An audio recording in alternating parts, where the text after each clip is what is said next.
बिटिया के पापा ही हंस देले।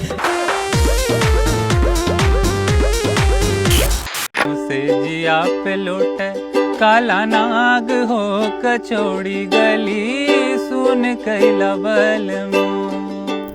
Most Indians think they know Bhojpuri music, but chances are they've never heard the real thing. Beyond the viral songs, beyond the loud thumbnails, and beyond the stereotypes lies a musical tradition that has survived for centuries. And one artist is trying to make India listen again. वो जिस वे में जो perceive करते हैं गाने को या फिर बिहारी कल्चर को, क्योंकि मूवीज़ में वैसा देखे हैं, वो गानों के थ्रू वैसा देखे हैं।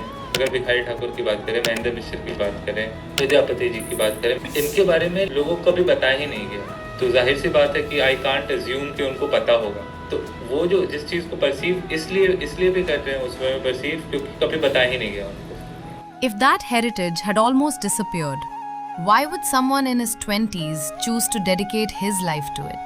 बिहारी फोक इसलिए क्योंकि ये कहीं ना कहीं गुम हो चुका था एक तो, और इसमें इतनी सुंदर कॉम्पोजिशंस हैं।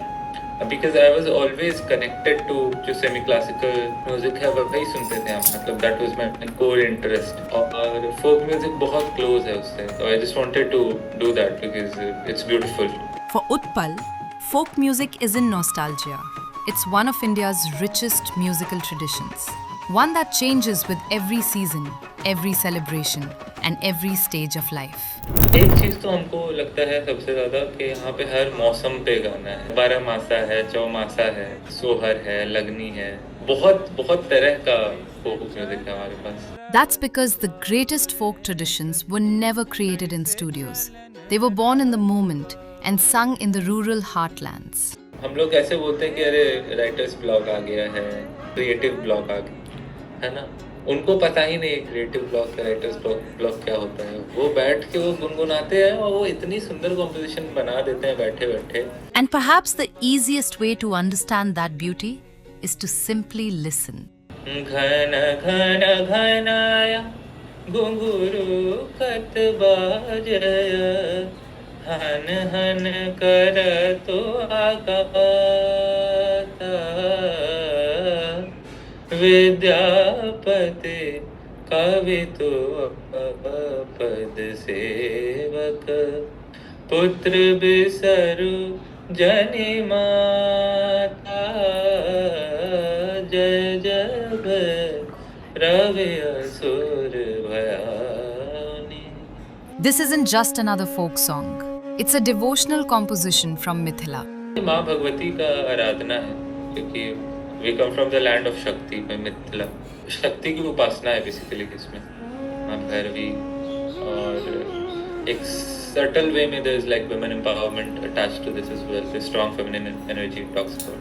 Today, millions recognize Utpal from Coke Studio, but his relationship with music began long before the spotlight. शुरू से ही एक लगाव था म्यूजिक से, मतलब बचपन से ही सुनते आ रहे थे फोक म्यूजिक, गजल।